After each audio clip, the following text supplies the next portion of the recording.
Hello everyone and welcome back to another episode of the 1 Point Safety Show with myself, Scott Hartley, and my glorious co-host, Scouse Andy. How are you, mate? You alright, bud? I'm okay, mate. I just finally got over the fiasco with the tickets. But yeah, I'm alright. How you doing? Yeah, all good, mate. Yeah, been a busy week at work, but it is what it is, mate. I'm getting there, honestly. It's going to be red hot this weekend, which is great. But yeah, we'll see how it goes, mate. Just not looking forward to my son being 18 in 2 weeks' time. It just makes me feel even older. But there you go. It is what it is, mate. As always, we'll start with our sponsors, mate. Dunstable Town FC's Talk of the Town podcast. If you're into non-league football, go ahead and give them a follow and a subscribe on YouTube. Hello to everybody in the chat. Jesse, Stewart, Scott G, welcome. We are also graciously sponsored by Oddballs. You can go and find them at myoddballs.com. Go and give them a search if you want a new pair of boxers for a birthday or a summer treat, maybe some budgie smugglers for the sea. I don't know, go and give it a look. If you want our logo on your budgie smugglers, you can buy them on there too. We're also sponsored by Fusion Therapeutics, northwichphysio.co.uk. They provide expert MSK assessments and treatments with a focus on holistic care, dedicated to improving your well-being through tailored musculoskeletal health plans. The team offer specialist injection therapy and non-medical independent prescribing. So if you're in the Northwest, Manchester or the Cheshire area, give the team a call on 01606 512 013, or you can book online and the team will be happy to advise you further on this affordable treatment solution. Also, big shout out, go and have a look at bleedingburgundy.com. You can go over there. There's lots of writing on there, lots of guest writers. Deuce just put an article up as well, which is pretty decent if you want to have a read of that about Deebo Samuel. And I believe there's a few articles going up over this weekend, so go and give that a watch if you just want to read about the Commanders in print. Well, mate, news. We'll start as we always do. Rod, Ian, thank you for being with us as well. Appreciate you. Yesterday, mate, it dropped, didn't it? It was the Commanders' unveiling of the Super Bowl era uniforms, as they're calling. We teased it last week back to the old school, back to old DC. That's kind of where we're going with this, the reboot for DC. That's why we've named the podcast this. So, yeah, they announced last week the alternate helmet and uniforms were going to debut today. Josh Harris is basically reinvigorated this franchise, and he's basically repeatedly said we're not going to bring back the name or the badge, but we'll bring back as close as we can to these uniforms. So what were your initial thoughts on the uniforms, mate? Yeah, I mean, who doesn't like them? I'll be shocked if people don't like them. Yeah, agreed. Yeah, because at the end of the day, they look cool, and also it does bring us back to, as you say, our championship years uniforms. So it reminds you of the guys, that you grew up with, the Darryl Greens, the, Doug Williams, all the rest of it. You can keep going through all the names, but it reminds you going back to that just because of the way it looks. I think it looks nice. I mean, yes, but I prefer, something old school from the emblem side of things. Maybe not on the helmet, but maybe like on the crest or on the arm or something like that. Maybe like a spear there. But besides that, yeah, man, I'm really happy with them, to be fair. What about yourself? Yeah, I really like them. Obviously, I didn't get to experience them last time round. I wasn't a fan of the franchise then, so I'm got a younger fandom. But obviously, I've seen them. You know what I mean? I've seen the Super Bowls. I've seen Gary Clark and the like, rolling out in them uniforms. It's the helmet that does it for me. That stupid one yellow stripe down the middle when Chase Young debuted these uniforms. It just wasn't right. It didn't look right in any way, shape or form. This looks right now. We kind of knew it was coming. But I think it's the little details, do you know what I mean, that make it a massive difference to this. It's almost like the Reebok style uniforms from the late 80s, like 89, 90, 91. You've even got like the little holes, the little bumps in the jersey when you look at them. It's like, wow, this is... exactly what they are. That's exactly what they're meant to look like. They're meant to look like our championship winning time. So you mentioned the late 80s, early 90s. That's when we won things. Exactly. And even like the nameplates on the back, you know what I mean? I know you're not going to get the stitching potentially like that these days because, we all know what the jerseys are like these days. They fall to bits after 4 washes. But it's unless you want to pay the dollar, you know what I mean, and get like the top of the tree one, which I'm expecting the top of the tree one's probably going to be around $300 there or thereabouts. That sort of level. Probably even more. You're probably right, but $1. it's the stitching and the nameplate on the back is really good. The only difference, obviously, between that and the championship winning ones that we had is the NFL logo that's just down the bottom there. But yeah, as Roz says, there we have our identity back in the uniform, but not the name. Yeah, and I think this is a way. Do you think this is a way of bridging the gap, Scouse, if you like, from almost like the old school who've kind of felt left out in the cold, almost like this is an expansion franchise, to kind of the new school or the people who've basically accepted it and said, yeah, okay, I'm accepting the name change, but I don't necessarily like it, but I'll go ahead with it. Do you think this bridges it and brings it all together? I mean, there's always going to be haters. I mean, either way. Mm-hmm. I mentioned that before. There's always, no matter what, unless the Redskins name comes back, it's not going to appease anybody. So it's going to be them fans always. But I do see the point of what they're trying to do. As you say, that it's trying to create an emotional attachment back to those jerseys, because that's when people recognise when we were actually good, we were winning things at that point. And it does. As soon as you look at those jerseys and the helmet and all the rest of it, okay, forget the W, but the rest of it, you look at it and you go, wow, that reminds you of Darryl Green, that reminds you of Doug Williams, see what I mean? Like instantly it all brings back memories. And I think that's what they were going for without actually using the name, I think it's really I think it's a really nice way of doing it. I do think it'll bring some people in, because you say it will bring in that emotional attachment. But but you're never going to please everybody, so it's going to be some naysayers. Yeah, I agree with that completely. James here says, hopefully the quality of jerseys are better than last season, $100+ for really bad quality jerseys with ironed on print. I mean, one thing I will say here, James, and I know you experienced it last time when we met you in DC, obviously in Rocket Bar with Alice, and you can attest to this as well, and you can attest to the same thing, Scouse, and I know Jesse's obviously in our chat too. I found the team store was absolutely dreadful. I don't know about you, but I looked at it and I thought, what is this? Now, if I go to even Carlisle's team store, there's every jersey you could possibly think of. There's all sort of things you're going on. If you turned up at Anfield and went to the Superstore and you couldn't get a jersey for a week, what does that say to you as a team? So commercially, I think they're missing a trick here, because they're expecting everybody just to go online, buy online, send it out, whereas the team store itself, although it looks very nice inside and it's been done up, which is fantastic, and shout out to, I can't remember the guy's name who did it, but they did a rebuild a few years back. But the store itself was just woefully prepared, I thought. And this is like a few days before the season started. Yeah, it didn't have enough stock, did it? Let's face it. I mean, this didn't have enough. I think we're used to it. I say you go to the Liverpool store, it's there's like 50 jerseys of the same one, and if they haven't got it, they print it there and then for you. Do you know what I mean? Like if you get because you can actually choose like a blank jersey. Yeah. Say a certain name on it, they'll do it there and then for you. Just wait 20 minutes and it's done.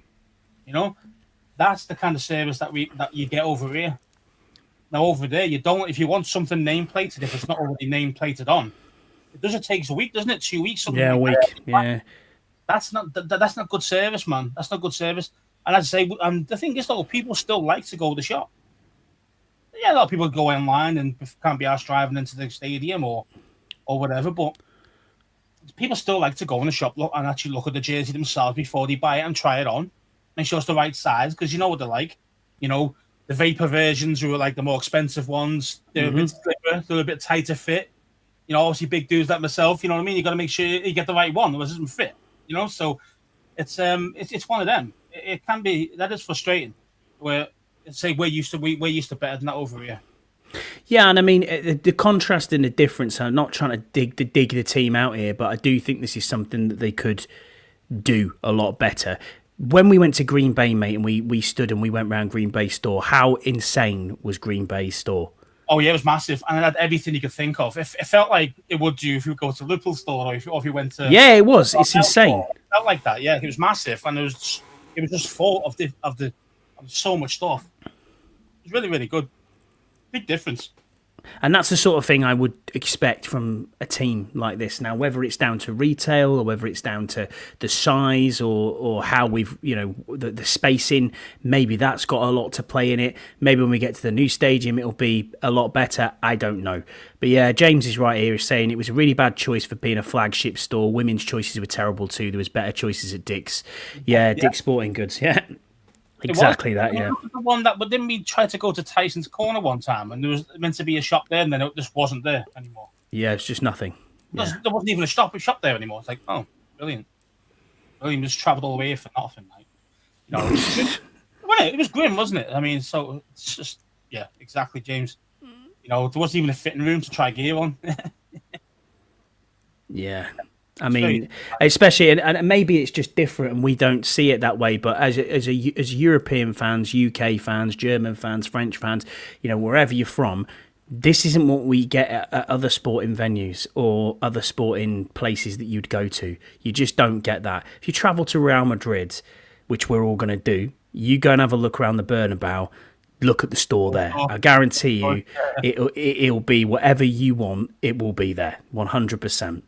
And that's the difference commercially in what they're doing. It's difficult, but it seems like they just want to plug tickets, plug this. But I really like the uniforms, getting back to that, and I really hope that they sell well. And I think they will sell well. They're coming out in September, so the uniforms and a helmet are going to be worn 3 times this season. So they're going to make their debut on November the 2nd during Sunday Night Football against Seattle. They're also going to be worn on 30th of November against the Broncos, and then on Christmas Day on Netflix against the Cowboys. Hell yeah. I mean, everyone in the world will be watching that, and we're going to be in these uniforms, which is going to be pretty awesome. So week 9 against the Seahawks, week 13 against the Broncos, and week 17 against the Cowboys. That is going to be awesome to see. Those 3 matches are all prime time as well. Yeah, they are. The other 2 are Sunday Night Football, and as you mentioned, the other one's Christmas Day. So it's definitely the right idea to utilize those jerseys at the most. Most eyes are on them at that point. Which national games. So it's a good idea to do that. I mean, would have been nice to maybe utilize one of them against not Dallas. I mean, against the Eagles and things like that. But I understand you can only use it 3 times, and they've picked us. Yeah, to pick them. It's fair enough. We actually heard as well from our team president, which is a first. The baldy man surfaces.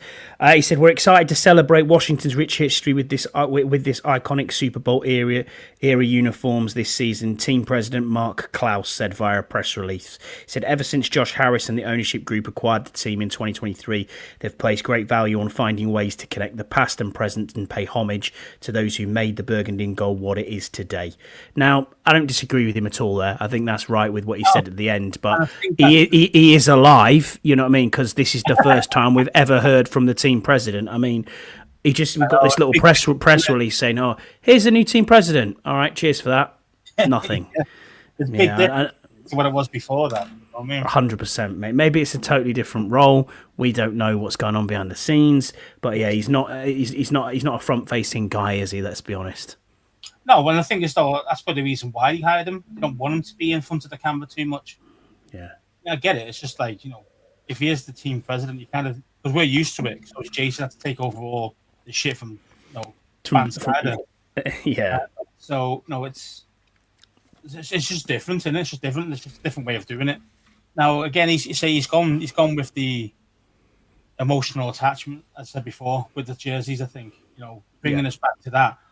This team's potentially good enough to maybe go all the way. Who knows? We played lights out in some games last season. We got one game away from the ball. So they're thinking, well, if we can bring back that kind of that love that we had in the 90s for the team, the nostalgia scouts, isn't it? That's what exactly, it is. Exactly, man. They definitely tap it into that, 100%. 100%. Then if you think about the other thing, you have RFK on top of that. You know what I mean? It just breeds success, and hopefully this is what we're going to do in the next couple of years and 2 or 3 times on there. Ian, I've starred that, mate. And you've been trying to, not the jersey one. You've been trying to get a JD5 jersey since January, but not in my size. Right, okay, that's a bit strange because they are available, mate. But I just don't know where you're going for a. I keep asking him, I said, "Do you want me to get one from the actual states?" And he's like, "No." So I was like, Okay, "That's why then." let's just pick him one up when we go across, mate, and we'll get it sorted. But yeah, you're right, Stuart. The Fanatics takeover of most US sports teams' merch has not been a good thing. Yeah, and that's it as well. And I mean, I'm looking at this, and it's saying that the notifications was all through Fanatics. Isn't that more signed merch than overall standard stuff? No, the Fanatics take over everything. They've literally most of the jerseys you can buy through Fanatics, or you can even NFL Europe or NFLshop.com. I know you can buy the jerseys from there. They're all Fanatics. Monopoly though, they got the true monopoly to it. I think so. Yeah, they've got NFL, NBA, even just normal jerseys or t-shirts like that. I don't mean signed gear because I know they've got a lot. Like they've got JD5 as well. Everything he signs now is Fanatics only, and it's through the roof the prices. Yeah, I think most of it is all run through Fanatics now. NHL, NBA, Major League Baseball, NFL, all the American sports seem to be run through Fanatics stores. And Scott, I think you're right, mate. They will be permanent jerseys in the next 2 years. I think that's absolutely right. And I looked at the difference here, and weirdly enough, I've got a white jersey upstairs, a Cosme one from the last run, and I had a look back at it and I thought, it does look like an Atlanta Falcons jersey. And it just doesn't look right at all, does it? It really doesn't look right at all. So, yeah, cheers for that, Snyder. You fucking... yeah. Just leave us with them shit jerseys. I mean, and then obviously I think the other thing is next year when we're allowed to change uniforms, it'll be the burgundy one will change back, I think, too. I think this is just a nod to the past, but I don't think it'll just be an alternate. It'll be, But these ones don't look like Arizona. I think the white one currently, definitely looks like Arizona's jerseys. So and that's the problem, isn't it? You think, oh, it's only a jersey, it's only a uniform. You know what I mean? It's only a kit. But the thing is, when you haven't got the name, you're clinging on to anything. Yeah, that reminds you of the past, really. Because we had fond memories. Everything was awful the whole time. And like for example, we're like one of those teams who've never won the bowl or anything like that. Then you're thinking, well, maybe I don't want to remember the past. See what I mean? Because they didn't do shit. Now obviously it's different because we obviously did.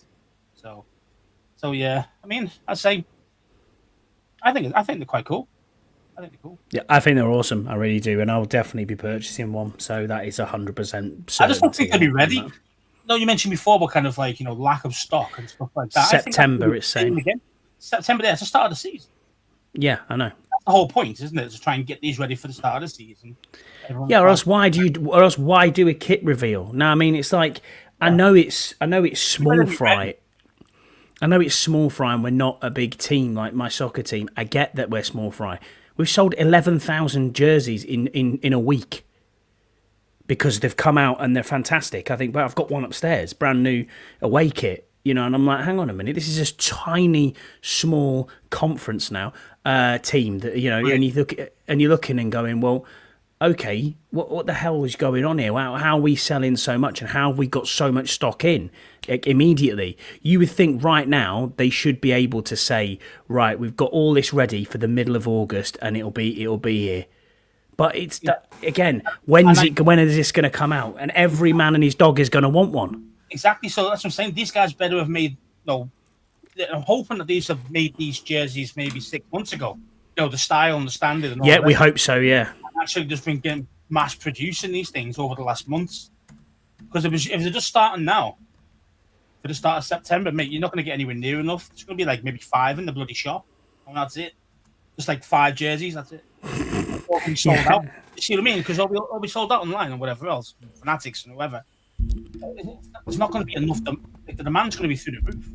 Oh, it's like everything, isn't it? It's always the demand outweighs the supply. You know what I mean? That's exactly how it is. And speaking of demand outweighing the supply, let's get into it.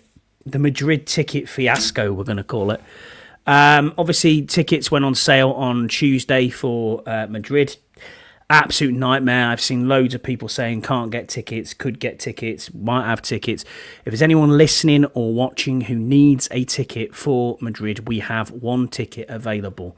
Please send myself a direct message or Andy Burrows on X, and we can get you a ticket for the game. We have one left available, so if you do want a ticket, please reach out and we can sort that out for you. If you are going on your own, it is a single ticket, and that is proving part of the problem, because everyone obviously wants to sit with someone else, which is completely fair enough. I didn't think the way that people were treated with this again was kind of fair.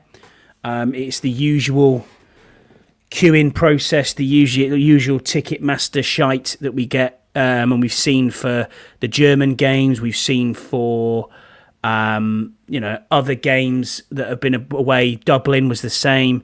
The queuing system is abysmal. They're trying to push you through. Yeah. There's a waiting room that opens at 10. Okay, and the tickets go on sale at 11. So I'm in the waiting room at 5 to 10. Do you know what I mean? Like waiting for this waiting room to open. The waiting room opens and it's like, okay, right, cool. I've got an hour in this waiting room. Then you get randomly generated a number. Yeah. And it's like, hold on a minute. Why am I? It's not from the time you got into the queue. Actually, it's totally randomized throughout. So there's people I saw online with like, oh, I'm 7,000th. Oh, I'm 40,000th. Oh, and I was like, well, I'm 347,000th. I've got zero chance of getting a ticket here. You were what, 500 and something, were you? No, that's like 300 and something. 300. Yeah. Rod was like 600,000 odd, but luckily, obviously, his partner got a ticket for him, so fair play. And so I got scalped. I got genuinely red skinned. I got scalped. You know what I mean? He did. Hair right off. Scalp's gone because these scalpers, man, just take the piss. I mean, yeah. Of course, you got to do. You get to that point when you're 350,000th in the queue, and you're thinking, there's no effing way that I'm going to get tickets here. Like, they're going to be way sold out because everybody could get at least 4 where you actually did get a chance to get in. So they could buy 4 tickets. So the place only holds 80, 90,000. Even if people just got 2, that's still 160,000 people can get in. Actually, no less. How much don't go around? 40,000 people actually get in, and they only have to two tickets. Never mind if you get for 4. So it's like, I knew I was screwed there. I knew I was fucked. I was like, mate, game over. And so I had to panic and had to bite the bullet and go from a tout from StubHub, and they've absolutely ripped me clean off. What else? What else can you do? It's either you don't go in, and he got you by the balls, man. And I don't think that's right. I don't think that's right either, because the secondary market, that was the problem. I mean, it's not necessarily the price of the ticket that is the issue. It's the fees and the taxes that go with it. Like, you looked at it and it was what was it, $1,000 for 2 tickets in the end? Yeah, just over. And it was the fees. Tickets, which were about full prices in retail price was 300, 280, something like that. In pounds, that is, in pounds. Or 280, 300 quid for a Cat 2. Yeah. And I end up paying 500 plus pounds each. And say it's the fees. The fees absolutely racked it right up. I mean, StubHub would charge you 196. Yeah, it was 197 each, wasn't it? Yeah, 197 euros each. So ended up being like 160 quid, some of that 165 quid each, just on fees. So it's just like, you're taking the piss, bro. You genuinely are taking the piss. And then the thing that annoyed you even more, and I know this was a problem, was the fact that you got out of it and it was like, right, I'm out of the tickets, and it's like, right, we're done. All the tickets are sold out, and we knew it was sold out, and it got to about 4 in the afternoon, and then we literally jumped back on StubHub to see where they were, and they were £200 cheaper. Yeah. That absolutely done me in a big way. So even with the fees, and this is no joke if you're watching or you're listening, I physically went on StubHub and got all the way to the checkout in exactly Scouse's row where he is sitting, and it was like 790 quid, and you paid just over £1,000. Yeah. Because the demand then goes, okay, I'll flood the StubHub market because they know that people are going to buy on the secondary market. I knew a panic buy. But that's like, the desperation of Newbold's already got tickets, Jesse's already got tickets, you know, and I keep going and going and going, and then you're just like, fuck, you know, me and Ian are going to be the only ones. My brother is going to be the only ones going to be missing out. Yeah, and we can't do that. No, we can't do that. No, we have to bite the bullet and just do it.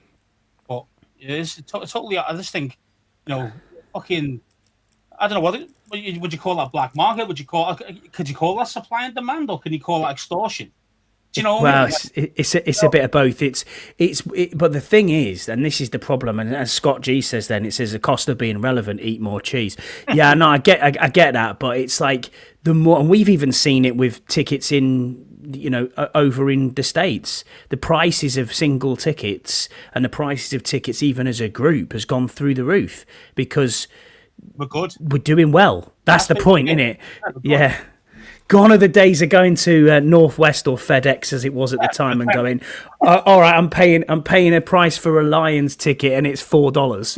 Yeah, them days are gone, mate. You know what I mean? Because both the Lions and us were terrible at the time. But it's like, no, I mean, what was it? My seat, the row exactly the same as my seat in Northwest for the Giants game was $250 just for one game in the nosebleeds.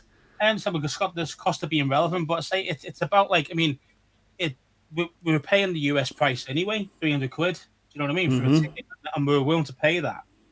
It was just like double taking a piss for fees.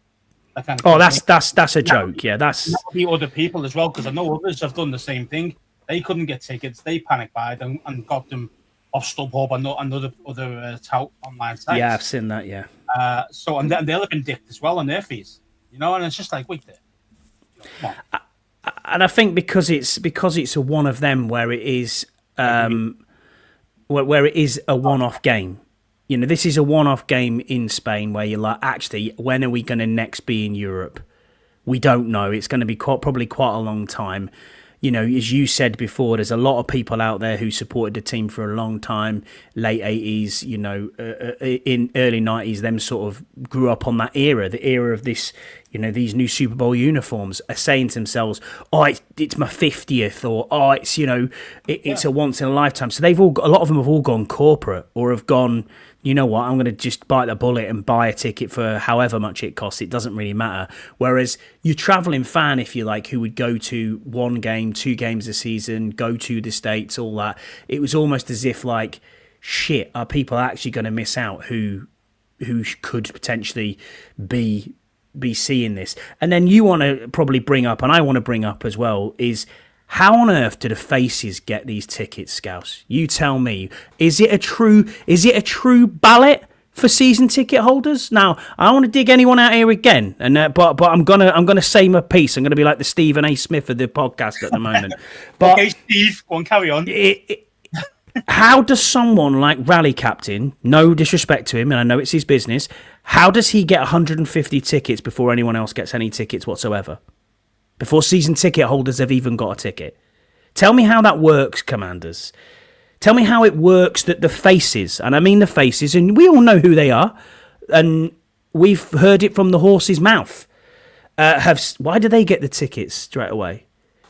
When your normal average Joe fan who thinks, hey, you know what, I want to go to the game in Madrid, I'll buy my accommodation, I'll buy my flight tickets, I'll pay for all my merch, I follow it on DAZN. I've never probably been to a game potentially in the US, but I might be a European-based fan, or even US fans who want tickets. Why are they not picked in the ticket ballot?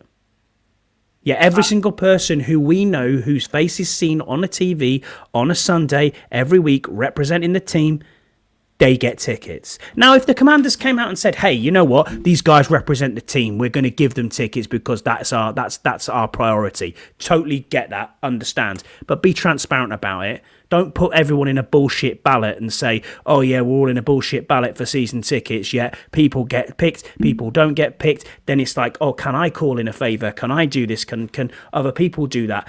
It's bullshit, and it needs to stop. It needs to stop. There should be absolutely no priority for anybody. We're all the same.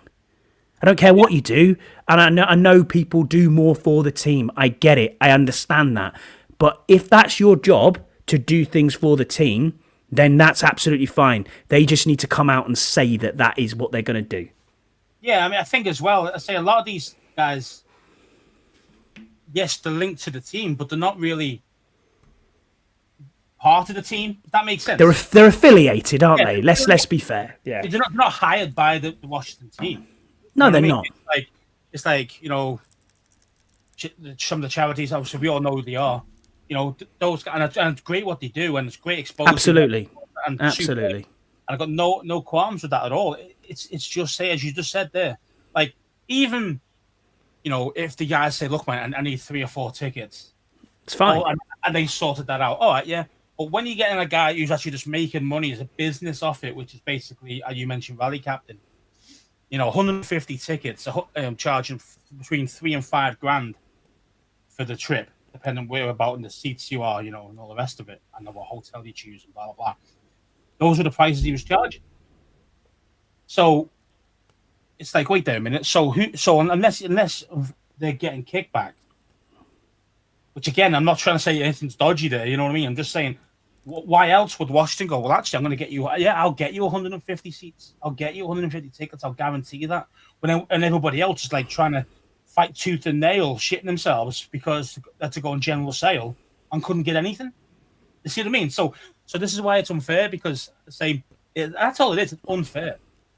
Yeah, and I think there needs to be a better decision on this. I'm not big name or anything like that. But neither am I.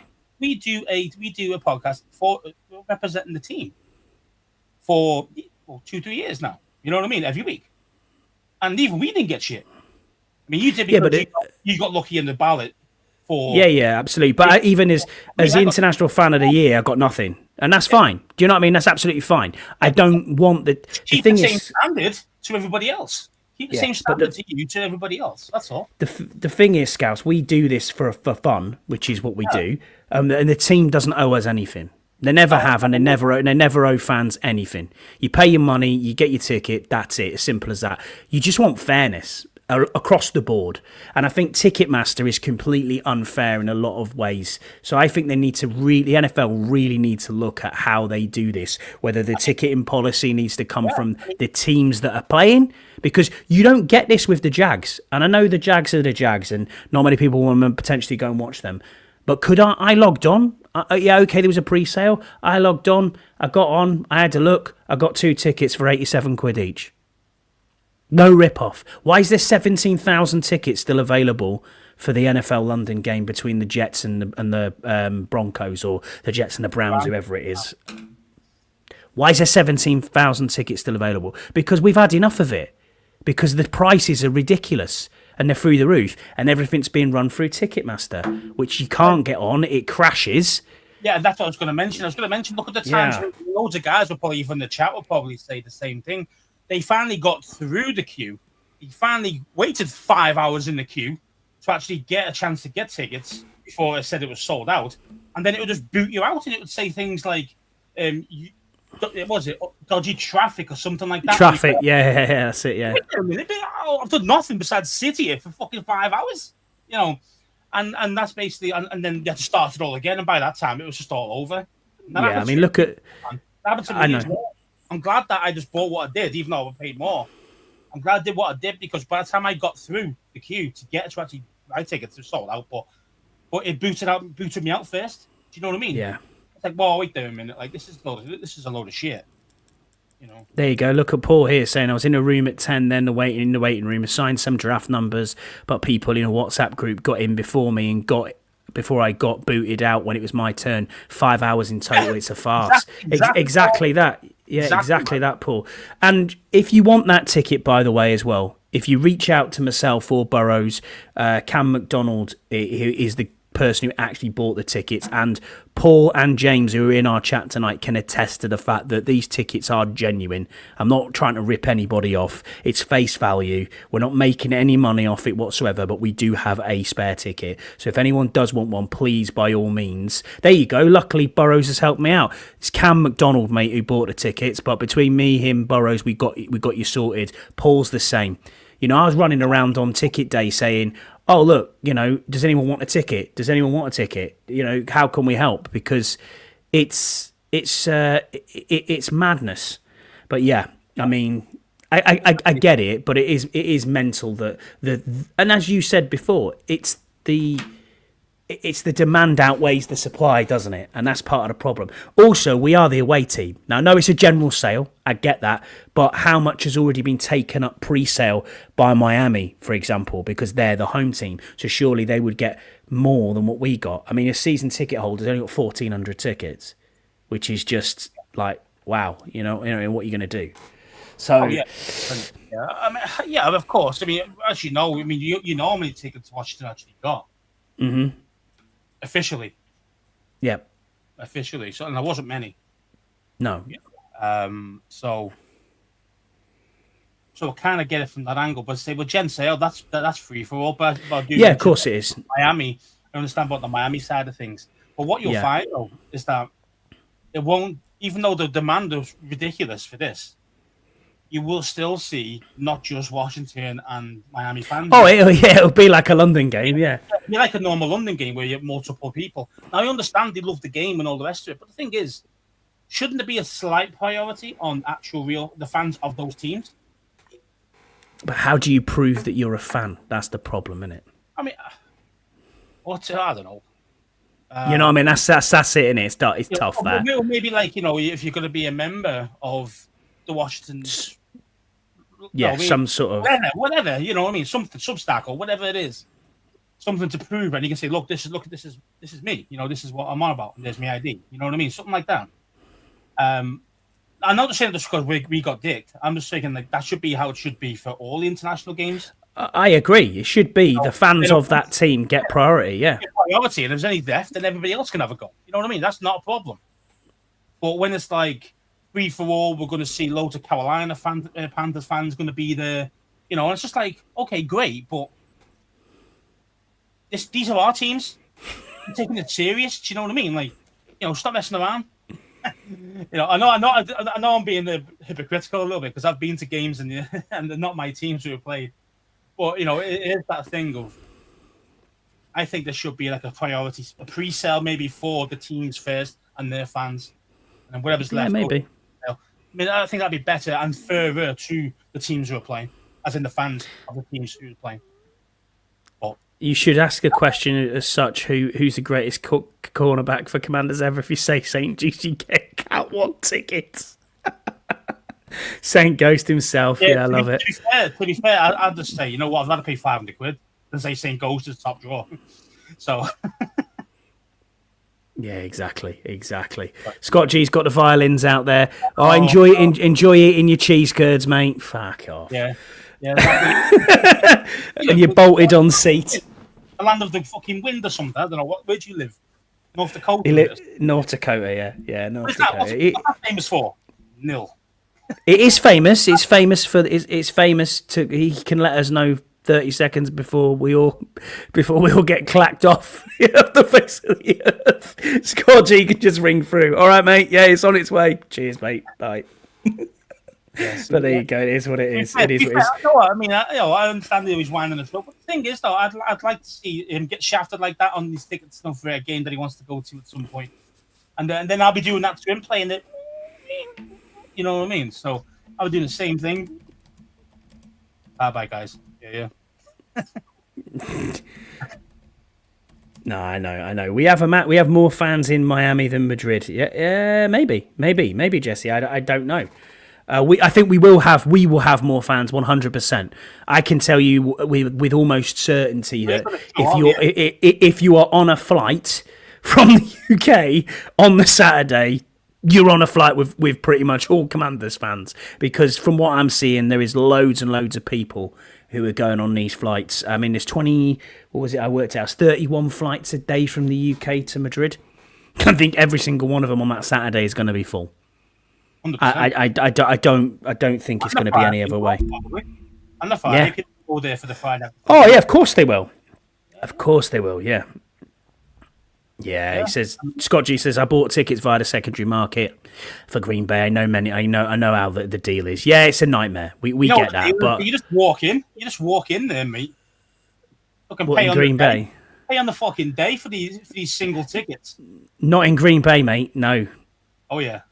Yeah, Away fans, away fans, they say all the time, season tickets a nightmare, but you can walk, you can get in on the day. I don't know about that. I'd have to look back at that because they haven't sold at the box office. They haven't sold a single ticket ever. Well, not since like 1930 or something like that. But yeah, there you go. It is what it is.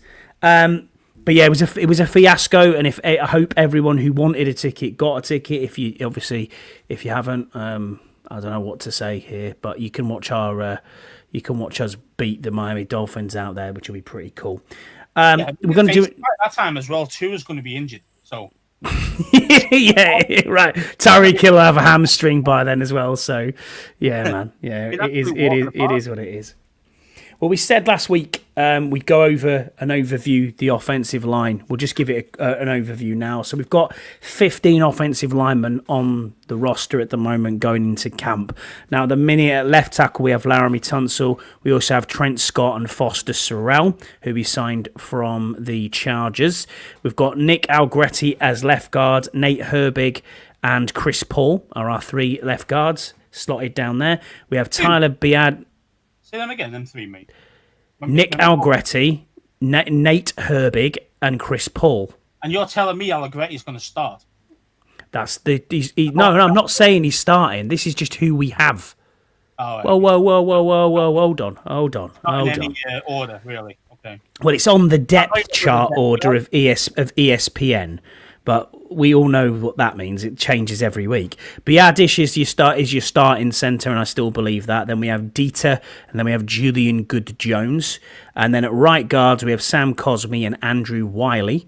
Then at right tackle, we have Josh Connolly, Brandon Coleman, Bobby Hart, and Tyree Phillips.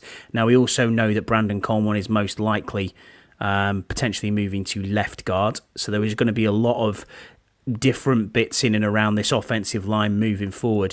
Who are your starting 5 offensive linemen? If everybody was fit right now, who is your starting 5? But we know that there's going to be changes, but who is your starting 5?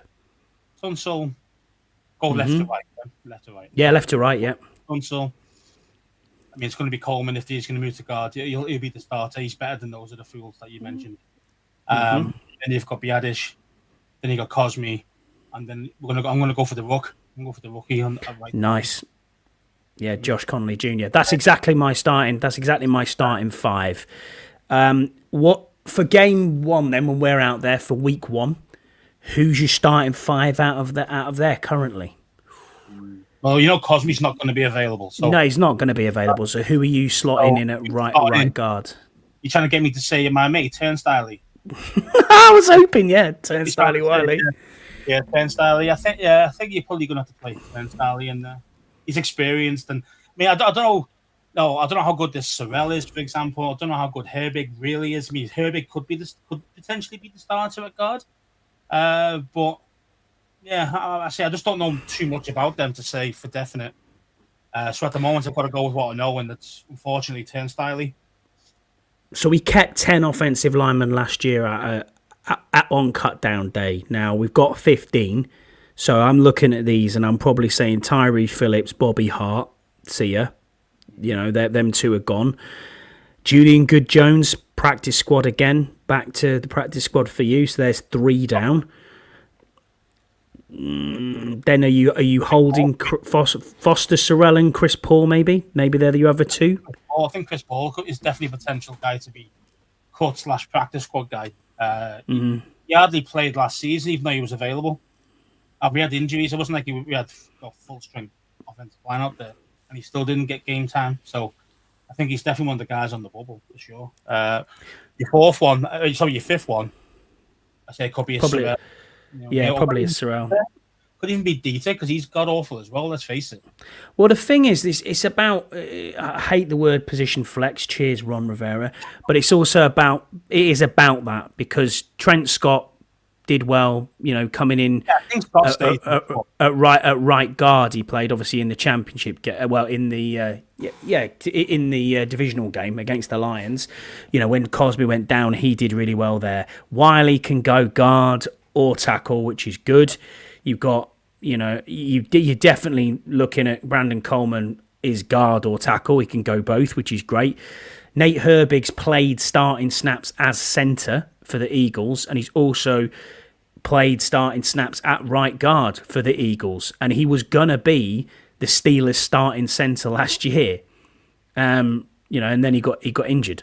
So it's like, right, okay, what are we gonna do here? So I think, yeah, absolutely. Trent Scott, JD's favourite target, perfect replacement for Terry. Absolutely, mate. Get 2 Trent Scotts either sides. Yeah, we're gonna get big men wide is the play. Wide right, big man. Yeah, so we're gonna do that. But I think Nate Herbig, good. I think Algretti stays. You know what I mean? It wasn't very good last year. I'll be honest with you, but he's serviceable. He's serviceable, isn't he? It's higher on the pecking order than others in the squad. So, but I don't think he's a starter.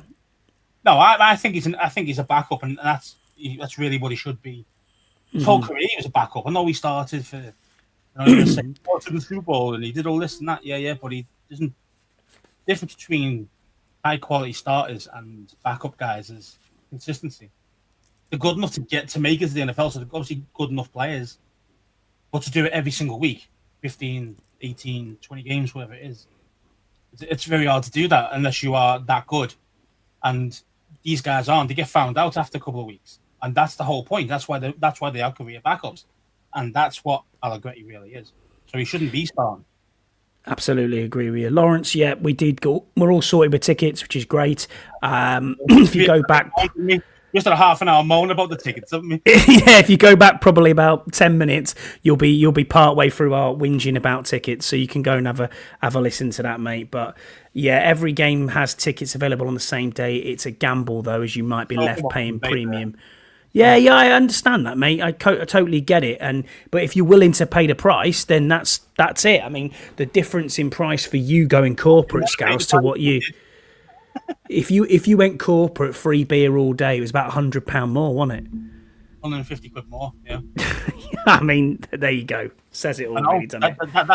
That's what's annoying me is, 150. I mean, yeah. That's what I mean. It could have corporate. But there's 150 quid. What's that overall? But and say because we already paid ridiculous money. So, yeah, just. So you're already crying about it. Yeah, man, this is like double the price of the tickets.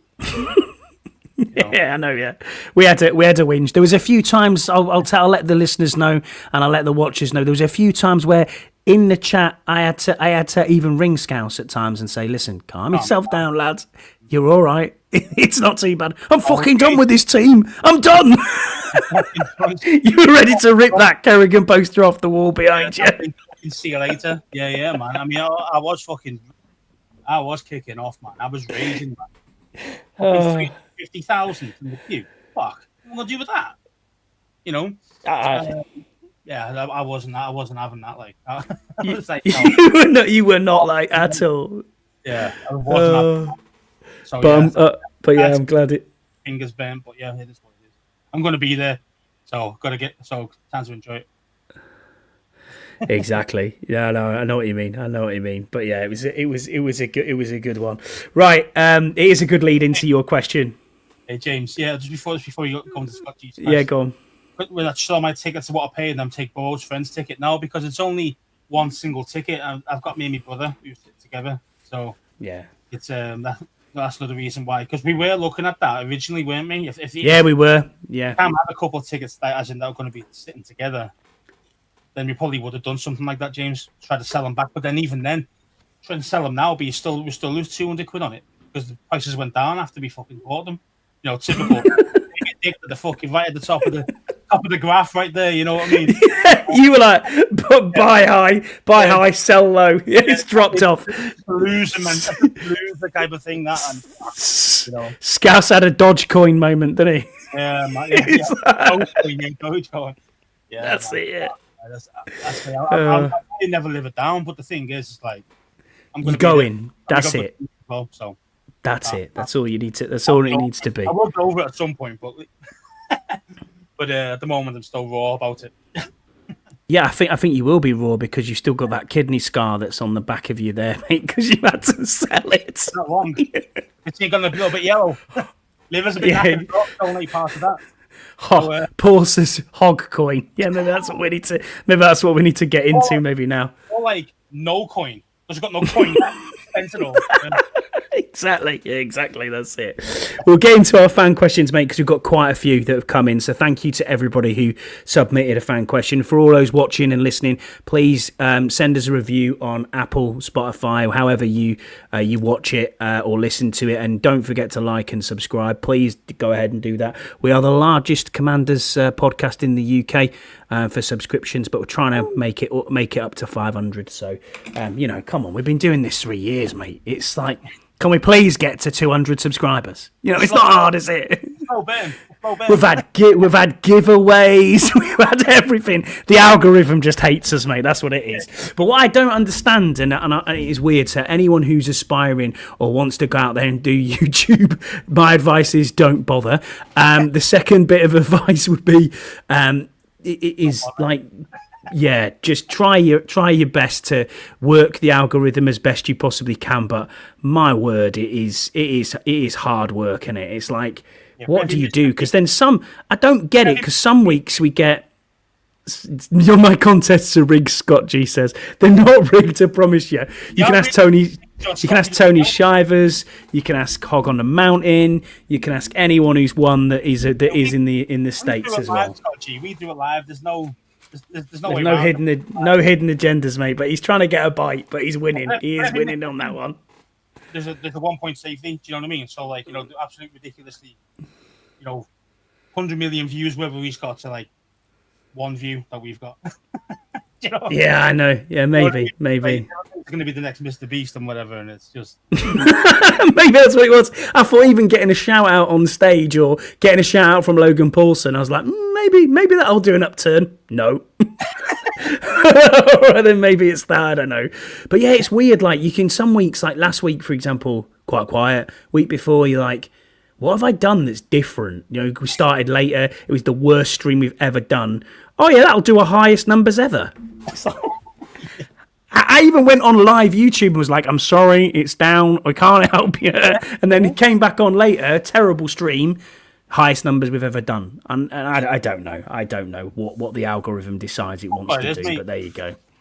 Maybe Who knows? Do that more often. Maybe just like break it on purpose, the chat, and then bring it back. Yeah, maybe that's what it is.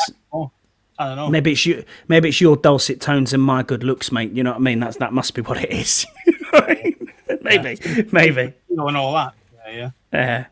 Well, Commander Viscount's got us a question here. He says, "Hi guys, congrats on keeping going through the quiet period. Apologies, I've not been on much, but my question is, how many wide receivers do you see in the division going over 500 yards? And who do you think will be the top 3 wide receivers in terms of yards?" Now, I've done a bit of research here, and I'll read them out to you, mate. So the second part of that question is that's still part Second part of the question is for the whole league of the NFL.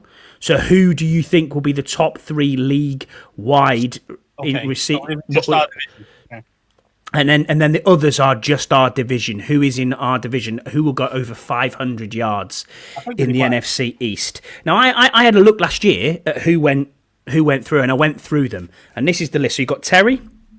He'll definitely go over 500 yards as long as he's in burgundy and gold. If he plays. Do you think? Yeah. Exactly. Do you think Deebo Samuel goes over 500 yards? Yep. I think so. CD Lamb, definitely. Yep. George Pickens. Yep. Then we're into the Giants. Now, Tolbert went over 500 yards last year. He got over 650. Does Tolbert go over 500 yards again? Now, again, the thing is, we don't know because we don't know. Don't know who's throwing him the ball. That's the problem. Exactly, yeah, and they don't know. It's probably going to be Wilson, being honest. Mm-hmm. But who does he like? We don't know yet. That's the problem because he always goes as number 1 guy quite regularly. You know what I mean? So that's going to be Neighbours. Yeah, so Neighbours is definitely going over 500 yards, 100%, as Rod says. Wandale Robinson went over 500 yards last year as well. Now, I think because they've got a dink and dunk quarterback in and they haven't got much else. Yards after the I catch, isn't it? That's the thing for them, for like Wandale and things, because he wasn't talking people, so like over the top or anything like that, really. So but again, Slayton also went over 500 yards. They had 4 last year. 3 last year in Wandale Robinson, Neighbours, and Slayton. They had them 3 last year for the Giants who went over 500. Tolbert for the Cowboys, he's probably getting over 500. Yeah, and then weirdly enough, we're on to Philly then. With yards, let's face it. Yeah, so. we're on to Philly then, and I think they've got their 2 main receivers are definitely going to go over 500 yards in Smith and Brown. That's a certainty. But outside of that, I don't think there'll be any anyone else on them teams. Jahan Dotson. Yeah, he's not going over 500 yards and it's solely because they're reliant on Barkley. Push, Barkley. That's how they score their touchdowns. And then they use Goldert as well. Mostly from the tight end position, so you're going to exactly. So it's like, So I reckon there probably is just going to be 2 from the Eagles, because them 2 just are that good that they'll get over 1,000 yards each. The man 500. You know what I mean? Those 2 guys will get Brown and the skinny guy. Those guys will. Devontae Smith, yeah. I mean, I agree. Do you think Jalen Lane goes over 500 yards? Brown, obviously, last year, De'Ami Brown, I don't think he was over 500 yards. He may have been. I'll have to look back at De'Ami Brown's stats. But do you think we have a third? Or do you think it's just Terry and Debo? I mean, because I can't see Noah Brown going over 500 yards. Oh, because you'll get hurt again. This is what he does. Unfortunately, if he stays healthy, you could potentially get another 500-yard guy there more than say Jalen Lane, because you just don't know what you're going to get from him. Same with McCaffrey as well. Yeah, we are going to be a high-powered offense. I think we will. I think we'll definitely put points on the board. JD knows what he's doing. We've upgraded the O-line. I do think. We're going to have a good. We're going to put points on the board most games, if not all games. So we could have 3 or 4 guys who have 500-yard receiving yards per season. So yeah, I mean, I say I just want to see. Say a Jalen Lane. I want to see a McCaffrey step up. I want to see those guys, those wide receiver 3s. You know what I mean? I want to see those guys kind of make it happen. So De'Ami Brown, by the way, was 308 yards and 1 TD. Yeah, and that was in regular season. That is. Oh, regular season. I was going to say 200 yards probably season. In the bloody playoff games, because he had 2. Yeah, they were. So it's just one of them, man. Reebok. he's right, and he's right. Debo, not Reebok. Yeah, I mean autocorrect. Lawrence, you've got to love autocorrect. I do it all the time. What is it all right if I give you a cap, mate? What? I'm in call. I hate it too. But yeah, I think in our division, I think that's probably where we're going to go. Terry, Debo, potentially Lane, CeeDee Lamb, Pickens, Tolbert, Wandale Robinson, Neighbours, Slayton, Brown, and Devontae Smith. So you could, I think there's 3 from the Giants because they'll spread the ball out. 3 potentially from us. 3 from the Cowboys, and only 2 from the Philadelphia Eagles. But and it's not weird because we were saying that the best team in the NFL only going to have 2 receivers over 500 yards. 2 very good receivers, though. Let's be fair. Yeah, they're good. But I'm just saying though, like they're the best team in the course of the other. Yeah, and on paper, I think they are the best team in the NFL. Yeah. But they rely heavily on Saquon and they rely heavily on the tush push. Yeah. And the thing is, the question was wide receivers 500 yards. Correct. Yeah, wide receivers, not Saquon. So overall, then, the teams that you think, because we would spend far too long talking about individuals like Godwin and Mike Evans and stuff like that. Who do you think teams-wise across the NFL are going to be the top 3 teams for passing yards and wide receivers? Is kind of where I looked at it. I looked at the passing yard stats for all the teams last year, and the first one that sprung to my mind was the Bengals. Yep. Well, you got 2 quality receivers over there. In Higgins and Chase, yeah. So they're definitely... And all he does is throw the ball. Yeah. That's what I mean, yeah. I mean, I say, I think one of them's going to be up there. The top 3 receiving guys. Mm-hmm. mean, you could probably go off contracts if you really wanted to. About players, Jamar Chase, Justin Jefferson. Yeah, I've got the Vikings down here, but I've just again I've put question mark JJ. That's why I've put question mark. We don't know what he's about yet. Yeah, we know.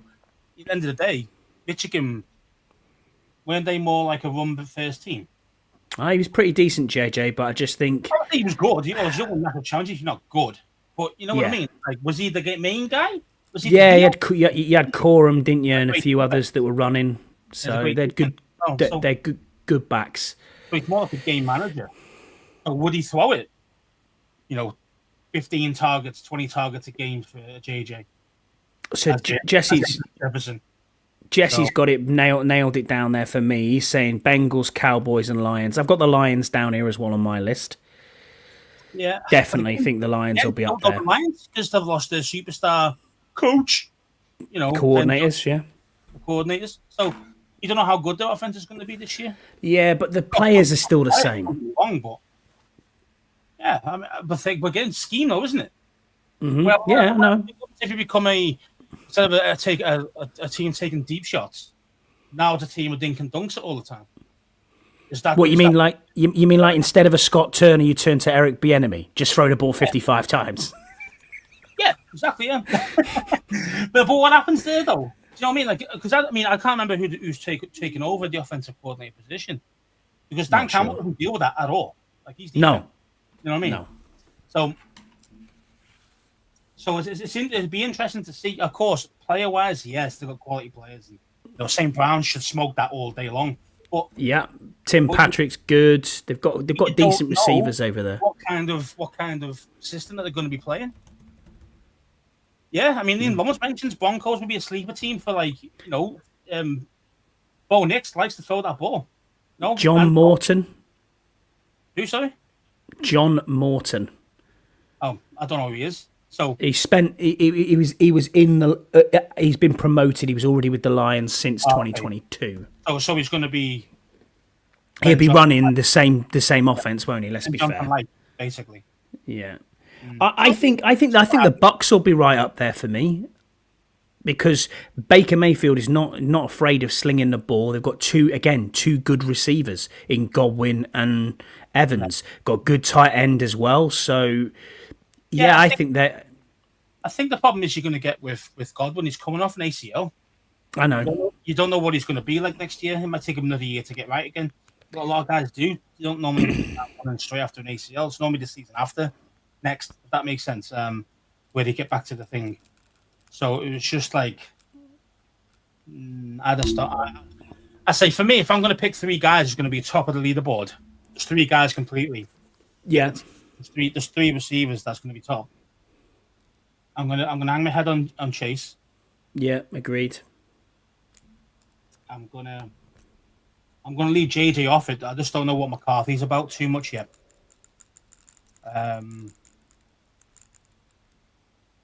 I'm going to say AJ Brown. Wow. Mm-hmm. Real change. That's a real change then from the Philly that we've seen over the last 3 years, if that's the case. If AJ Brown is right up there, would you say any of the Chiefs receivers? Not for top three receivers. No. As in yardage. No, I don't see it. Did Miami get the best one? And even then, he got hurt last year. Did Miami get back in the game with Tyreek Hill, maybe someone like that? Waddle. I tell you who's an outside shout who I think could. He's injured all the time. You can't rely on. I tell you who's an outside shout that I think could have a really good season and could be up there in the top. I think he'll have a top. I think I'm going to stick my neck out and say he's probably going to have a top 5 season in yards as a receiver, and it's going to be Adams at LA Rams. I think Matt Stafford is going to throw him the ball. Devontae Adams. I think Adams is going to have a great season over there. Justin Jefferson is quarterback proof. Jesse, yeah, I probably agree with you. I think that's where I go. I would go Chase, Justin Jefferson, Devontae Adams, AJ Brown will be right up there. Amon-Ra St. Brown will be right up there. Then Terry.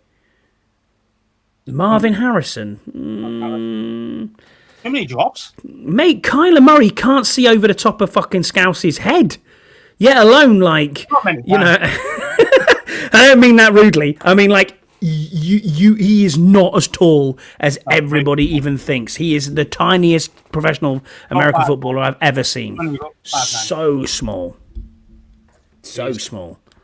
Yeah, to see this crap here as well, I totally get this as well. So, Oh, yeah, Adam Ranks. I did see that as well. 7 and 10. I mean, the surname really suits him, doesn't it? The surname really suits him. Because he is ranked. It does. And he talks shit. Oh, I mean, but 7 and 10. But that's 3 years he's been absolutely hideously wrong. I mean, no one can predict the 4-win season, I'll give you that. But it's last year he had as what did he have as 8 wins? Yeah, there's even less. Like 5, it might have been 6 wins. Yeah, I don't know. Always does. Like, oh yeah, you know, and we're always going to lose to the Bears. But didn't we smoky boys with that nice little Hail Mary? Yeah, the Noah Brown. Yeah, the Noah Brown. Love it. Bye rank. Love it. Bye. Yeah, exactly. That's going to be like this year as well. This time it won't even be that close. Agreed. Here's another question then for us. Scott G put it in for us, so thanks, Scott G. He said, outside of the division rival and a destination game, i.e. Madrid, what NFL city would you want to visit the most to watch Washington play? Vegas. Is it Vegas? What because it's Vegas, or? Yeah. He's talking about the city, isn't he? He's talking about like how good the city is and stuff. Okay, the strip. The city's amazing, but yeah, man. I mean, Vegas. I've been there a couple of times before. It's quality. Love Vegas. You gotta have money though. You gotta have money to be there. But yeah, it's. I always wanted to go to see them in Green Bay, but I've been to Green Bay and it is fucking awesome. I'll give it its due. What a stadium! But what for history and for just the pure feel of it. I always wanted to go to the Vikings, Minnesota. Think, yeah, why not get up there? New Orleans is right up there, as Jesse says. Yeah. Another city. I mean, even get on Bourbon Street, like whoop, whoop, you know what I mean? Well, Nashville's meant to be good. That's what Tennessee play, isn't it? So, I mean, it's just some that nice cities. You know, what's a shit? What's a really shit one that you really don't want to go and see him play? Good. Minnesota in December. Yeah, that's shit. Yeah, I'll give you that. 20 whatever it is. Yeah. Where would you really not want to go? I'd love to go to Dallas actually and watch us beat Dallas. Do you know one? Just go to Jerry World. We really wouldn't want to go. Philly. Yeah. Not interested in Philly. Again, City's pretty fucking run down. They fucking destroy it when they win things. How stupid's that? Just how people, aren't they? Like, when you've met Philly fans, they are just like all of them are dicks. Like it's very racy, a nice one. So I never want to go over there and like be Jesse says Northwest Stadium. Yeah, Eagles away, see banging it. Exactly. Yeah, exactly, James. You're not wrong. Yeah, fans are over. Exactly what I just said. Yeah, and Northwest Stadium. Yeah, true. I want to go back to DC. I don't want to be going back to Maryland. You know what I mean? I want to go back. I want to go to DC. But where else would be absolutely shit to watch them? Well, I mean, yeah, in the middle of the desert. I don't fancy that one. It's always roasting there as well. Atlanta, never really fancied Atlanta or looked at that and thought, Because it's a hub, isn't it? It's easy to get to, very easy to get to. But it's in Green Bay, you know what I mean? Jacksonville, James, shut up. Shut up. Yeah, I've been. You've been. Yeah, and it's as bad as everyone says it is. MetLife, good shout, Lawrence. It is rough around Jacksonville, mate. Like even just the city, the town itself is just it's not cool. Tennessee shit. The Nashville shit. Yeah. Is that because you don't like country music? Is that what it is, mate? Don't know. Next question then, mate, is Paul Fiander Turner, who's in our chat. Shout out to Paul. He said, thoughts on Frankie Louvu as a situational edge rusher? Well, I think they're going to use them. I think it's going to happen. Yeah. Especially because we haven't got that edge rusher that I've been crying about for the last 2 months. You know, we haven't got that rusher, so yeah, you're gonna use Louvu at that position. TJ Watt inbound. Yeah. I'd jizz my pants if he came in. You know what I mean? You imagine that, like, we've got a press conference coming up and everyone's like, oh yeah, it's Terry. You would just like to firstly announce the signing of TJ Watt and also the signature of Terry McLaurin. I think I'd be like, that's it. Yeah, exactly. Afterwards, like, oh yes. Do you know what I mean? Oh yeah, that'd be ace. That like, yeah, I think I say to answer the question. Yeah, we're definitely going to be using them as mostly as I think a rusher, either through the middle or on the edge at times. I think you're going to see that unless we get somebody else in. And Rod mentions Kinlaw. Kinlaw's not a rusher. He's an edge guy, but he's not. He sets the edge. He doesn't create sacks. So don't get too big up on Kinlaw. Yeah. So again, it's going to be. That's why I think that's the biggest weakness. Is going to be pressure on the quarterback. Agreed. I do agree with you completely on that. Next question from Paul. He says, "Why does Dak Prescott think the NFC East is theirs for the taking this year?" At least alluded, just like exactly. Yeah. So, they've got no chance, mate. How about them Cowboys? How about that ankle snapping again? You know what I mean? The problem with Dak, you can't. Can you actually trust him to survive a full season? No, not anymore. No. And his wages are so high as well that he's actually hurting the team, and he's there talking at big licks. Oh yeah, fucking, we're gonna win this, we're gonna win that, we're gonna win the league. No, you ain't gonna win shit. You'd be lucky to win 8 games. I actually think they might finish bottom of the East. It's genuinely not that good, man. We've got some real good players, but there's too many holes in that team.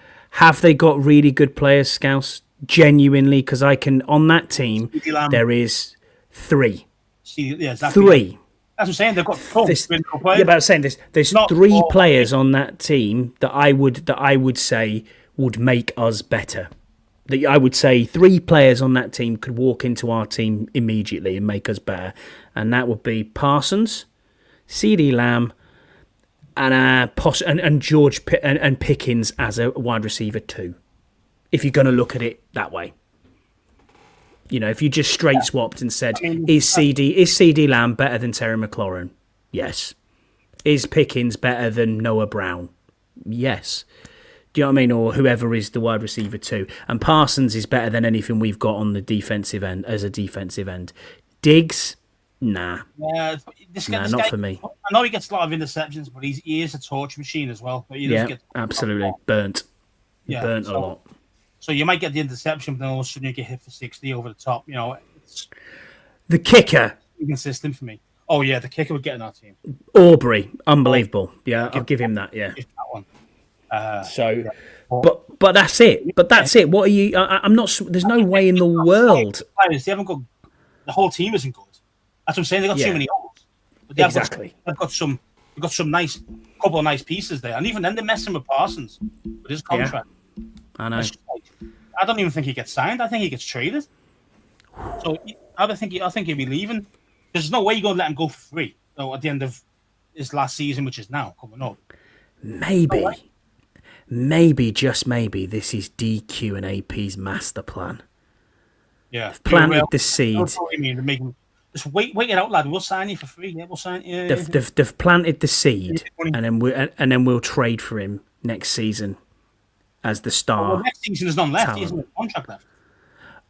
Is he not? Is he on the 5th year option now already? He is, yeah. I think he is. I thought he's on the 4th now. I'm not sure. I'd have to look back. Coming up, like. Ooh. Oh, there you go. I didn't think he'd been in. I honestly didn't think he'd been in the league that long. Well, left themselves kind of wide open here. Left himself wide open. Yeah, I think they have as well. Deluxe has got a couple of questions for us. He says, Deluxe says, there's much angst about Terry's extension.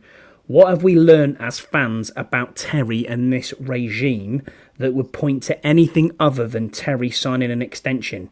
If you agree, can you provide a calming voice to those that are in fear of losing him? Absolutely, I could read you the phone book if you want me to, Deluxe. I'm quite happy to do that. But, just relax and settle down. a deep breath. Afternoon tea with Scott and Scouse.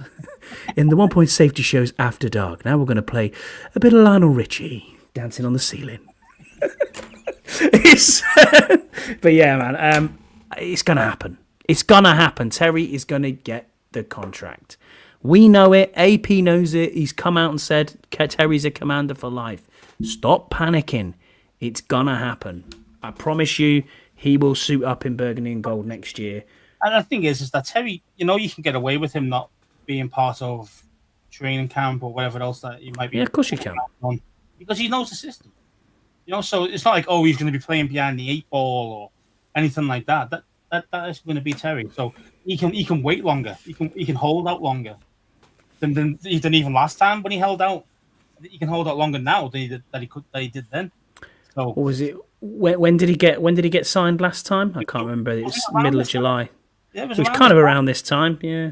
Yeah, maybe like another week or two into July, something like that. He got signed. But I say this time he could easily go into he could go into August. He could. I know it's a little bit riskier, but I think if we don't get the number to him that he wants or that he's willing to agree to, then yeah, you could definitely see this going into August. Then people will start to panic, I think, if he gets to more that kind of mid-August first pre-season game that he's not playing in, which he doesn't really play anyway, I know that. But just in that, he's not there, you know what I mean? That'll probably scare more people than what he should be at this moment. There's plenty of time to get him done. Yeah, I agree with you. Another question that we got in from Deluxe, he says, who will earn the coveted prize of the Scouse nickname this season? Based on previous players that have received one, do we agree that hopefully the answer is no player earns a new moniker for this season? Yes, Deluxe, so. I hope no one earns a new moniker, but who do you think then, Scouse, is on your radar as being nickname? We've got Turnstile Wiley, Benjamin St. Ghost. Who else have we had over the years? I don't know. They're the main two, aren't they? Yeah. Scott Turner was the other one. They didn't have a name for him, but it's just you hated Scott Turner. You really did. Yeah. David Mayo as well. He was right up there as well, wasn't he? Bostic and Mayo with. They were shite. But again, I didn't have any nicknames for them per se, as in I have a Turnstile. I'm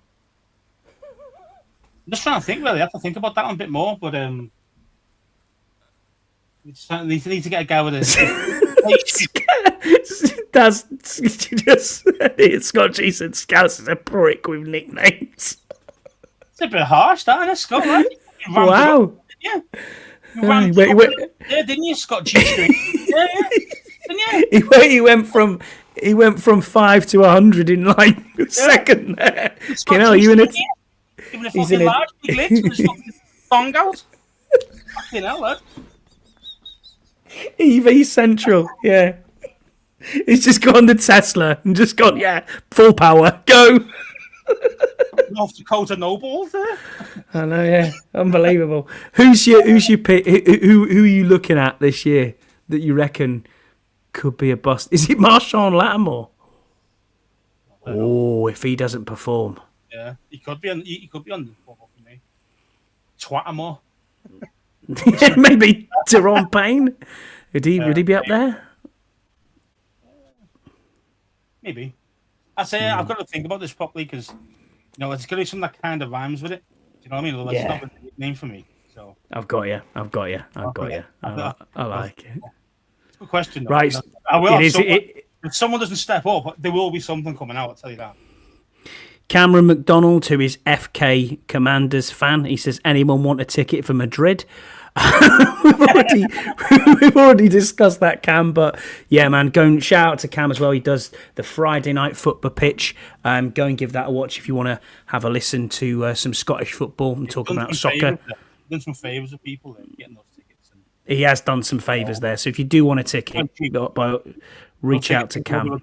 Even though they were set rate, but they're still pretty expensive for them. So. Yeah, it was a lot to shout out. Richard Cameron, who is at Mr. Rich Cameron, he says, Super Bowl era alternate jerseys. Whose jersey are you buying? Ooh. I don't know yet. Yeah, I mean, I don't know either. It's a tough one because I want to buy someone that's going to be there for at least 2 to 3 years. So you can almost be like, oh, I'm going to get my wear out of it. And then you're going to get Daniels. You're never going to see it because, let's face it, there's not going to be any. Everyone's going to be going for Daniels. So Yeah. it's kind of like, so you're not going to be able to get, you know. I might go number 4. I might go Frankie Luvu. Luvu again. You got Luvu, haven't you? I've got a Luvu one, but Yeah, B-Wag should be quite cool. Yeah, but he's not going to be there, is he? Yeah, I suppose. But he's going to be future Hall of Famer, though. I mean, Trey Amos, great shout, Lawrence. That's one. Samra still? Oh, yes. Oh, yeah. I like that. The Zero? I've been after Samra Stroll and not got one yet, so that could be the one. The Zero. Yeah, I do love the Samra Stroll. Where he's going to be playing at this year? He's not changing, is he, from Zero, or is he not going to 2? No, he's still sticking with Zero, yeah. Didn't he want 2? Number 2. He might have done, but I haven't seen the number changes. That was Johnny Brown's number, wasn't it? So he's gone. So it could be available for him. So you don't want to you don't want to risk it. You don't want to risk it with a Debo jersey, just in case. He could be 1 year rental, couldn't he? Unless he's stepped up. 17. Are you that confident?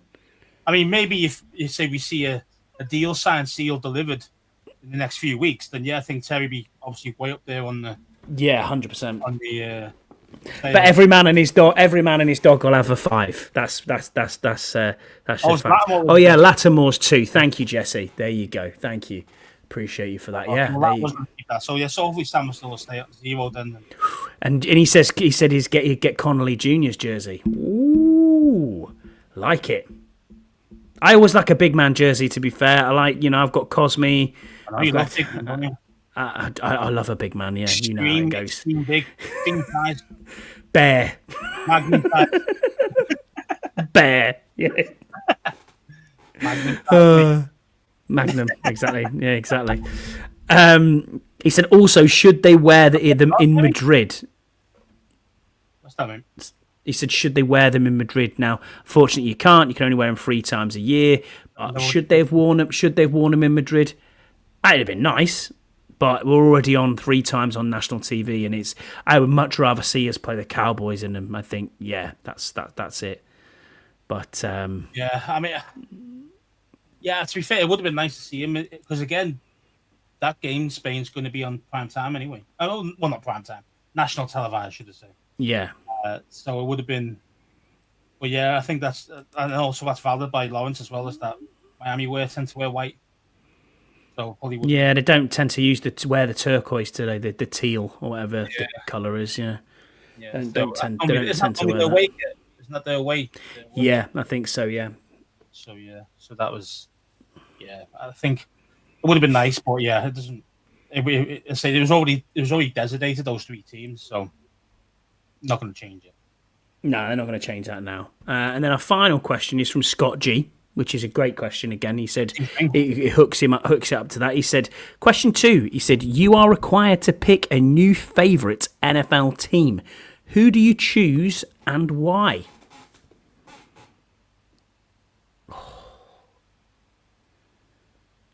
Honestly, that's such a hard question. Such a hard question. Who do you choose and why? A different team. Because we're not fair weather fans. You know what I mean? Like we come hard every. Well, pause. we go hard. We go hard. Pause. Pause. But yeah, all those teams. Our teams. We do football, soccer. Well, that's really our football, but you know what I mean. So it's kind of we love our teams and we just real fans don't change teams. So to even think about actually being a fan of another team kind of makes me feel a bit. But yeah, I'm the same. Yeah, James says the Bills. I'd probably say the Lions, maybe. I don't like the Bills. I don't like Josh Allen. I think he's a fucking douche. So, I don't like Josh Allen, even though he's a good quarterback. Don't get me wrong, but I don't like him. So I wouldn't want to get supporting him. Mahomes is similar. Bit of a dick. Oh yeah. I don't like Mahomes. Even though I appreciate the player, don't get me wrong, but no, I wouldn't want him. I wouldn't want him either. I wouldn't want to be him be my quarterback. Just because Bengals. of how much of a dick he is, and his brother. I can't stand his brother, by the way. Prick. Dancing on Sean Taylor's thing. Yeah. Yeah. I think I'd be I think I'd probably be a Green Bay fan just because a lot of my mates have support Green Bay.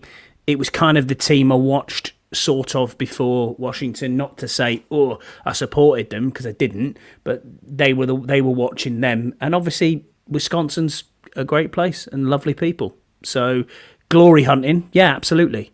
It's like supporting Manchester United and you live in fucking Nigeria. But you know what I mean? It's like, well, to be honest with you, most of Manchester United's fans live in London anyway. So, you know what I mean? They live nowhere near Manchester. But, yeah, I mean, a douche. Alan is a really good dude. Jesse would ride on fucking Alan's fucking cock all day. Do you know what I mean? He does. To be fair, he does. He loves the Lions, and he does love Alan. That's for sure. Yeah. But there you go. I hate Terry, if you know about that as well. So if you had to pick a team, who's it going to be? So difficult, mate. Do you know what I'll probably go with? Oh no, I was going to say 49ers. Until the new owner came in, I probably would have picked Carolina. But obviously, the new owner just destroyed that. So I can't. That Tep is an absolute fucking idiot. So, man. Cheers, Scott. I would probably go something like Green Bay just because I've got that affinity there now. You know, I've been there, seen a lot of people, and the weather was, even though it was colder, it was actually kind of my kind of weather. You like UK weather, wasn't it? It was great. Yeah, UK weather. Okay, that's not winter time. I know that, but. It's I probably change your mind if I was there in December, but it's I probably would go Green Bay because everyone's just really, really nice there. A really nice place to hang out. It's only a small place. Everyone knows each other, and you're really welcoming when you know you're not from there, rather than being just horrible people. You know what I mean? That's really nice. So I'll probably go with Green Bay as well. Yeah, that's probably where I'm at as well, to be fair, but there it is. All right, well, that just about does us, mate, unless you've got anything else you want to bring up, because it's one of them. What about if you had to pick a team from our division? Come on, James. You want to do me like that with 2 minutes left on the show? Oh, God. Glutton for punishment, it's probably going to be the Giants out of any of them. There's zero way I'd ever support the Birds and Dallas. No chance. Yeah, I just couldn't do it. And that's the thing. It's like with the Giants, I say the owner is not bad. The owner is not bad. It's actually the two of the dicks that he hired to run the place, Joe Shane and Dayball. John Mara. John Mara, he's all right. As an owner, he's okay. You know, he's not no great shake. But he ain't no Dan Snyder or fucking David Tepper.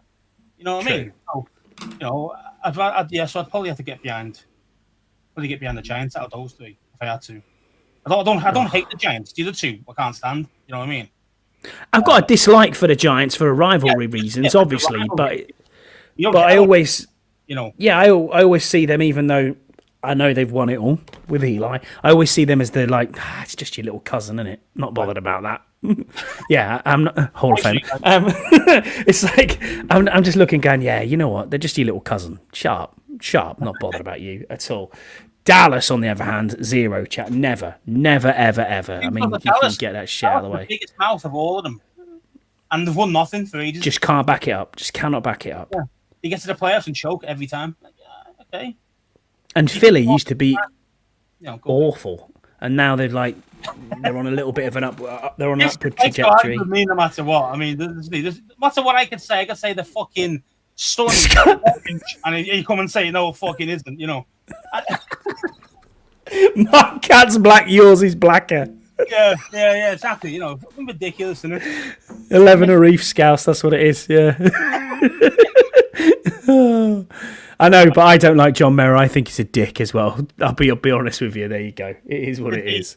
Is he fucking Eagles owner knob? Is he fucking Jerry Jones knob? No. He's not that level dick. You know what I mean?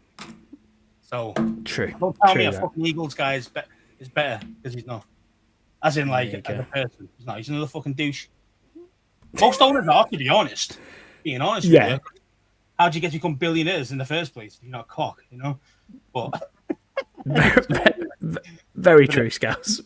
it's true though, isn't it? I mean, most of them. I mean, Harris has been sound, but I bet in business he's not. I bet he's ruthless. I bet he's ruthless. Yeah, I bet he's a nightmare to deal with. Because you don't get that rich if you haven't got that fucking hard streak in you. You know what I mean? Exactly that. All right, well, that just about does us, mate. We'll be on the same time next week. Thanks, everybody, for joining us. Please do not forget to like, subscribe, and do all the usual stuff on YouTube. And also, if you're listening to the show, please go and give us a review. We really appreciate it. It helps the algorithm out. Thank you, everybody, for joining us, and we'll see you the same time next week. Bye.